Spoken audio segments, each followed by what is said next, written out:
Jokes विनोद आवडल्यास like करायला विसरू नका. आपल्या सुनेला हिणवण्यासाठी आणि मुलाचीही परीक्षा पाहण्यासाठी आईने आपल्या मुलाला प्रश्न विचारला.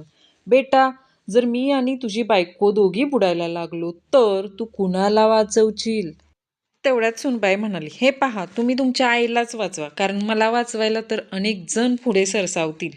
एका मंदिरासमोर एक गाय, एक म्हैस आणि एक रेडा चरत होते. मंदिरामधून बाहेर येणारे काही लोक गायला हात लावून नमस्कार करून पुढे जात होते. ते पाहून म्हैस रेड्याला म्हणाली, गायीला सगळे हात लावतात, मला का रे कोणी हात लावत नाही? रेडा म्हणाला, ओ मॅडम, तुमचा हिरो इथं आहे, तुम्हाला हात लावायची हिंमत आहे तरी कोणाच्यात? राणीच्या बागेत महिला मंडळ फिरायला जाते. एक एक प्राणी बघत बघत सगळ्याजणी गेंड्याच्या पिंजऱ्यापाशी जातात. मोनाबाई सोनाबाईंना म्हणाल्या, गेंडा पहिला म्हणून आठवण झाली. काय हो सोनाबाई, तुमच्या पतिदेवांची तब्येत कशी आहे आत्ता? एकदा एक तरुण हॉटेलमध्ये जातो. त्याला तिथला वेटर विचारतो, साहेब काय आणू? साधा डोसा, मसाला डोसा की पेपर डोसा? गृहस्थ, सध्या तरी मला फक्त आडोसा हवाय बघा. माझ्या 2 मैत्रिणी एकदम मला शोधतायत. एका निर्जन ठिकाणी एक मुलगा आणि मुलगी वेपर्स खात बसली होती. मुलगी, विनू, आता या क्षणी तुला काय वाटतंय रे? मुलगा, मला असं वाटतंय की तू माझ्यापेक्षा जास्त वेपर खात्यास. एकदा चिंगी गण्याबरोबर बागेत फिरत होती. इतक्यात चिंगीचा नवरा आला आणि त्याने गण्याला मारायला सुरुवात केली. चिंगी म्हणाली, मारा सालेला, आपल्या बायकोला फिरवत नाही, दुसऱ्याच्या बायकोला फिरवायला निघालाय. इतक्यात गण्याला जोश आला आणि त्याने तिच्या नवऱ्याला मारायला सुरुवात केली. चिंगी, मारा साल्याला, स्वतः तर फिरवत नाही आणि दुसरा कोणी फिरवतोय त्याला बी फिरवू देत नाही. आमचं प्रेम प्रकरण जास्त वाढू नये म्हणून मी तिला काल घरी घेऊन आलो आणि जोडीने आईच्या पाया पडलो. आई रागाने म्हणाली, मेल्या, पोरगी कोणाची? मग मी बोललो, पोरगी लोकाची, पण आयटम तुझ्या लेकाची बघ. गोपाळराव, अहो वहिनी, हे काय, तुमचा चेहरा इतका कशाने सुजलाय हो?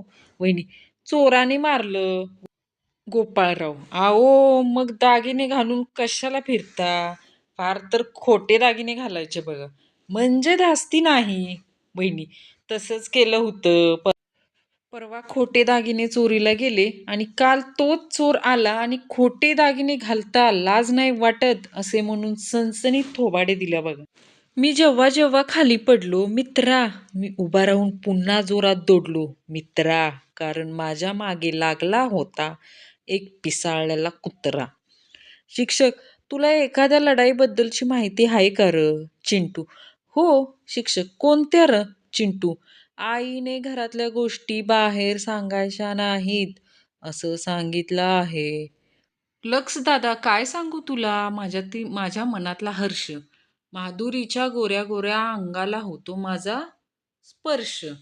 लाईक बॉय, तुझं बरं हाय मित्रा, मी मात्र फसलो, आयुष्यभर नुसता किटाणू धुत बसलो. मुलींना तिचे वय विचारण्यापेक्षा तिला आंटी म्हणून हाक मारा. प्रतिसादात मी स्वतःला सांगेल, अरे हॅलो, मी फक्त 18ची आहे.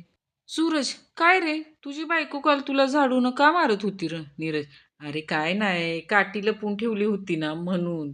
एक मुलगा असतो, त्याचं नाव असतं चड्ड्या. एके दिवशी तो शाळेत जातो आणि फक्त त्यानेच होमवर्क केलेला असतो. मग टीचर म्हणते, चड्ड्या सोडून सगळ्यांनी उभे राहा. शेजारच्या काकांनी पांडूला विचारलं, काय रे पांडू, तुला शाळेत जायला आवडतं का? पांडूने उत्तर दिले, काका, मला नुसतं शाळेत जायला नाही आवडत. असं नाही तर शाळेतून यायलाही आवडतं, पण शाळेत बसायला नाही आवडत. पांड्या रागाने, गुरुजी, तुम्ही मला या गणिताच्या पेपरात 0 मार्क द्यायला नको होतं गुरुजी. पांड्या, तुझं बरोबर आहे, मलाही पटतंय, पण 0पेक्षा कमी मार्क द्यायची आम्हाला परवानगीच नाही र. पांडू, आई, बाबांच्या डोक्यावर केस एवढी विरळ कशी काय ग? आई, अरे ते प्रत्येक गोष्ट अतिशय विचार करून करतात ना, म्हणून म्हणून पांडू, आई, तू कुठल्याच गोष्टीचा विचार करण्याच्या भानगडीत पडत नाहीस, म्हणून तुझे केस दाट आहेत का ग? विज्ञानाचा क्लास सुरू असतो. गुरुजी प्रश्न विचारतात. गुरुजी, अंड्यातून पिल्लू कसं बाहेर येतं? सांगा पाहू बंड्या. गुरुजी, ते बाहेर येतं यात काही विशेष नाही. गुरुजी, खरा प्रश्न आहे की ते घुसतंच आत कसं? गुरुजींनी बंड्याचा कोंबडा केला. पूर्वी युद्धाला जाऊन राजा अजून एक राणी घेऊन यायचा. तरी पहिली राणी सहन करायची. आता आम्रखंड ऐवजी श्रीखंड घेऊन या. घरात बोंबाबोंब कशी होते ते बघा. बाई, दादा एक अशी भन्नाट साडी दाखवा की ती बघून मागची धाकटी जाऊ मनातल्या मनात जळून खाक होईल. दुकानदार, मॅडम अशी एकच साडी होती जी आत्ताच तुमच्या जाऊबाई घेऊन गेल्या. गप्प बसायला हवे तेव्हा बडबडणे आणि बोलायला हवे तेव्हा गप्प बसणे, या दोन्ही गोष्टी मूर्खपणाचा कळस. बंड्याने घरच्या गणपतीची पूजा केली. नंतर दगडूशेठ व सिद्धिविनायकला नवस बोलायला गेला. घरी आल्यावर गणपती म्हणाला, बंड्या, खरं सांग, तुझा माझ्यावर भरोसा नाही का रे? बंड्या, अय्या, आज बाबांनी जाम धुतला रे. खंड्या, का बुवा? बंड्या, मी तर त्यांना फक्त एवढंच म्हटले की कमीने. खंड्या, ओ बंड्या, अरे मी म्हटलं कमीने हा सिनेमा पाहायला येता का बाबा? एका माणसाची कजाक बायको वारली. त्यानंतर 2 दिवसांनी जोरदार वादळ झाले. विजा कडाडल्या, ढगांचा गडगडाट झाला. त्यावर तो माणूस म्हणाला, ही बहुतेक आज देवाघरी पोचलेली दिसत्या. बॉस, तुझा पुनर्जन्मावर विश्वास आहे का र? कर्मचारी, हो बॉस, असायला हवा. काल तू आजी वारली म्हणून लवकर गेलास. त्यानंतर त्याच आजीचा फोन होता तुझी चौकशी करायला. पोराची आई, माझं पोरग सारखं आय आय करत असतं. मैत्रीण, ते कसं काय? पोराची आई, रोज आयपॅड, आयपॉड, आयफोन असं काही बाई बरळत असतंय. आदर व्यक्त आदर व्यक्त करण्याची पद्धत. जुन्या पिढीत मोठ्या व्यक्ती समोर आली की डोक्यावरची टोपी काढत असत. आत्ताची पिढी कानातून हेडफोन काढते. साधू महाराज, माझी बायको खूप त्रास देते. काहीतरी उपाय सांगा हो.